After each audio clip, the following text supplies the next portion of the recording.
State your name, the date, the name. I mean, your title. There you go. My name's Christian Grillo. Today's date is October 31st, and my title is I'm a marine science teacher at Harmony High School. All right. And a wrestling coach. Well, I don't know you're coaching this year. Yeah. Are you wrestling coach? Yeah, I'm helping out this year a little bit. Not Okay. as involved, but yes, definitely helping out a little bit. And my name is Carl Zubiaga, and I'll be interviewing. All right.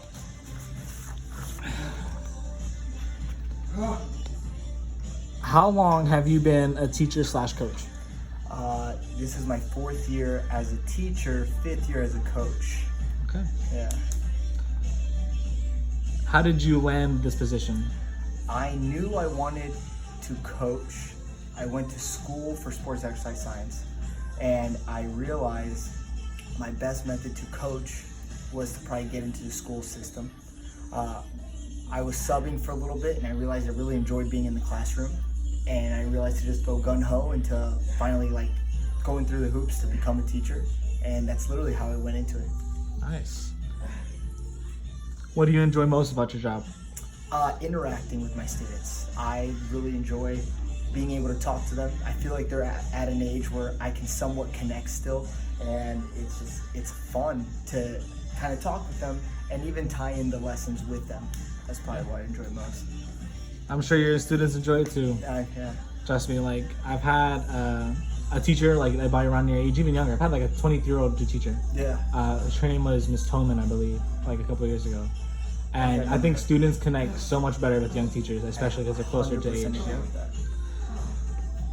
Do you work in a team or independent environment, would you say?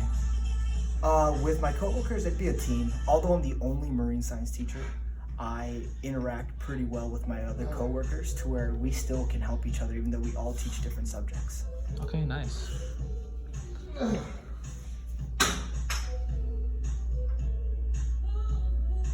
How does working with others, like other teachers, impact your work? I think there's a good and bad to it. I think I've gotten more good, luckily, because there's teachers that have amazing ideas. You can tell that they're very invested, and they bounce back really good ideas, which gives me good opportunities in the classroom to teach. But there are teachers that I think are kind of sick of the system, and you got to realize you shouldn't listen too much to them, because if they're being very negative, their interactions sometimes are trying to put you down, but I know I can tell which one is actually into what they're doing and which ones are just kind of trying to get through it day by day. Yeah. So the ones that I can tell are really into it and enjoy it, it's really easy to get information and feedback from them. Okay, gotcha. What do you like least about your job? Least, we're a little too micromanaged sometimes. There's so many things every year that's new that they want to see in a classroom. When you already feel like you got a rhythm the last year, this next year you maybe have to change it. Luckily, I have a pretty good assistant principal that kind of doesn't make me feel that way, but in the past it's been to the T. If I'm not doing it, there goes my scores.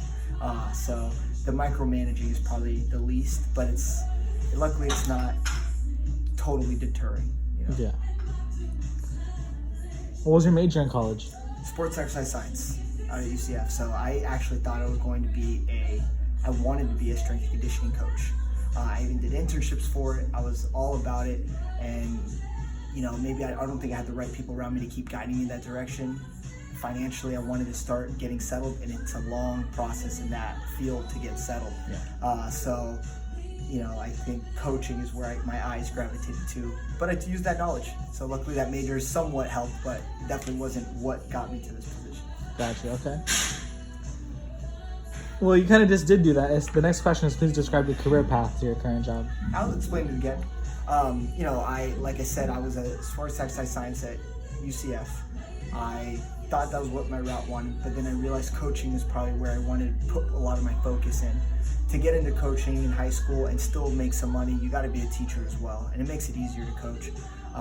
And so while subbing, I realized that's exactly what I want to do, because even my first year subbing, I ended up moving out to Daytona to try to be more of a strength coach at a facility, but I didn't enjoy it as much. I didn't like how much I was struggling just to get by, and I wanted to be more secure, which took me back here to St. Cloud, and I went to Harmony, and I went through the hoops. I got a good position. They helped me out a lot.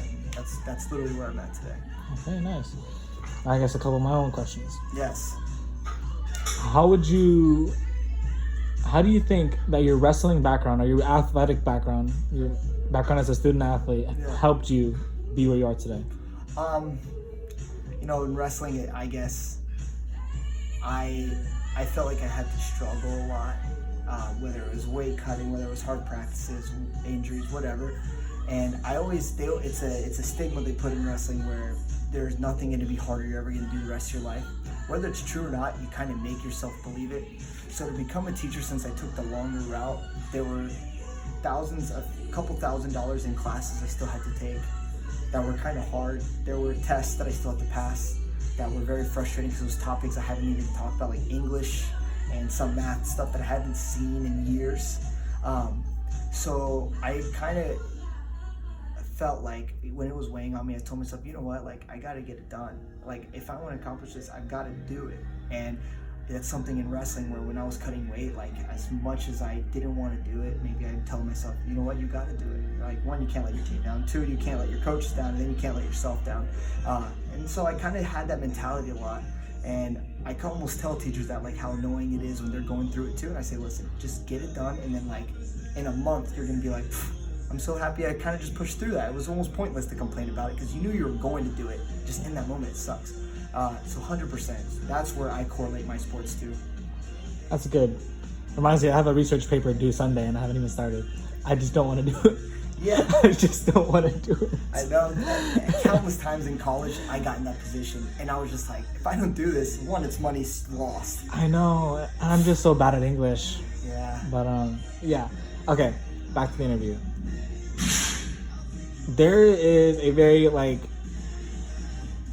bad negative stigma when it comes to teaching and where you are teaching. And I was just in Osceola County because there are a lot of teachers that quit. There are a lot of teachers that don't want to do it anymore. They think the pay is ridiculous. I think I told you I had a teacher who told me not to teach. She begged me not to do it because it's not worth it. What would you say to people like that? I think if you know you're going to teach, you got to realize there's not going to be big jumps in your pay.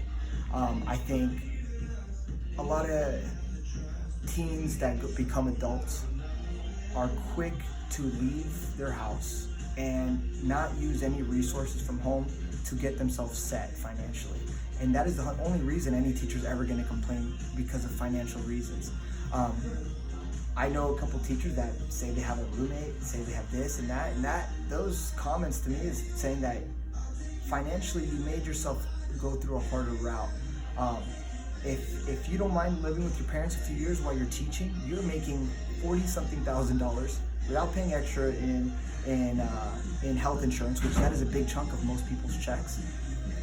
In just a year, there's no reason you should be spending no more than $20,000 if you're not paying rent, if you don't really have many bills. So that means you should almost have $20,000 saved, and that right there is enough to get a home or save it and then think about investments.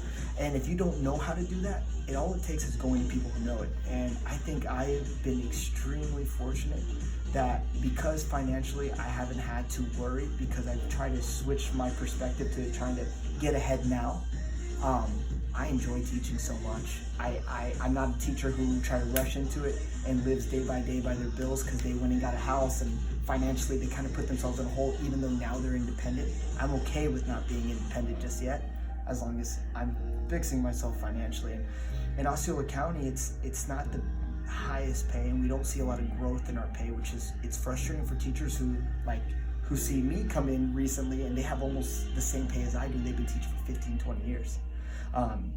And it's probably gonna be the same in 15 or 20 years. When I see teachers come in, they probably have the same salary as I do almost. And that might frustrate me, but if financially I did my stuff on the outside of school, I think that is your best route. And I can't stress it enough to people. And some people don't have that luxury, I'm sure, but if you do, or if you even have a slight way of fixing yourself financially as you're working, you can enjoy it so much more, right? I love it. I have my summers off. I get the pay I get, and I still travel, and I still save a lot of money. And then luckily I have my girlfriend by my side that she's doing the same exact thing as me, so now it's 2 salaries doing that. That's not always the case, but even by myself, I'd be almost set right now. Awesome. So you're saying if you're smart with it and you take every opportunity you can get to save money and to be smart with your finances, you should not have a problem. I can attest to that. And even if I had to move out right now, I've learned how to save to the point where I wouldn't be in a hole going check by check. Now, if I started buying coffees every day, eating out as much as I wanted, for sure there goes all my money. But I don't do that. I save it for special occasions, and it's more enjoyable when I do that. Yeah. And it kind of keeps me a little more in shape because I don't eat out as much. Nice. All right, that works. Yeah. Any other questions I'd like to ask you? So you reached the 10-minute mark. Thank you. I did not think I would reach the 10-minute mark. I talk a lot, man. That's good because I'm a good listener, so I need people who talk a lot. Yeah. All right. How long do you think you're going to be teaching for, or do you have any plans later? Well, I know for a fact, being a teacher, there's an awesome program where it's called loan forgiveness, and I've obviously accumulated some loans. You know, it was almost $20,000 at first. I was paying off a little bit, but it was a harsh bill. It was almost $300 a month. Oh wow! It's like it's more than my car payment. And so I realized that they had this loan forgiveness. I applied for it, and I've got to teach for 10 years. But right now I only pay $40 a month instead of $300. And in 10 years, I don't pay anymore. My loans are completely expunged. So for sure, I'm going to stick through those 10 years because, you know, it's another way financially. I've learned that it's going to benefit me to stay teaching for 10 years. And after those 10 years, I don't see why I'd want to switch, but I know for a fact at least 10 years I'm sticking to it. Okay. But besides that, I have no reason to want to leave. None. I love the summers off. I love every holiday off. I love my weekends off. And I really appreciate it. I love teaching for that reason.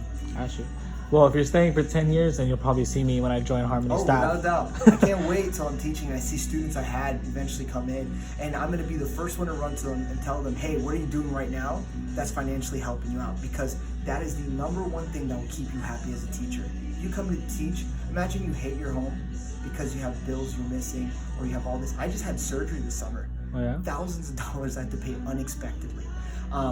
Even with the dentist, I had $1,000-something bill I had to deal with. It hasn't affected me because I budgeted so well and I was smart with what I was doing. Everyone's, you know what, believe it or not, our insurance is pretty good here in the county. So it's even more reason you don't have to pay nothing for the insurance, you know? But as a new teacher, man, I hope you come in, you'll be set. And I'll keep you, giving you positive vibes because you can't let those teachers say, get out of here, get out of here. Yeah. You can't let them get in your head. I got you. All right, well, thank you, Christian, Yeah, you got for it. I got it, dude. the interview. Thank you. I appreciate it very much. All right, man.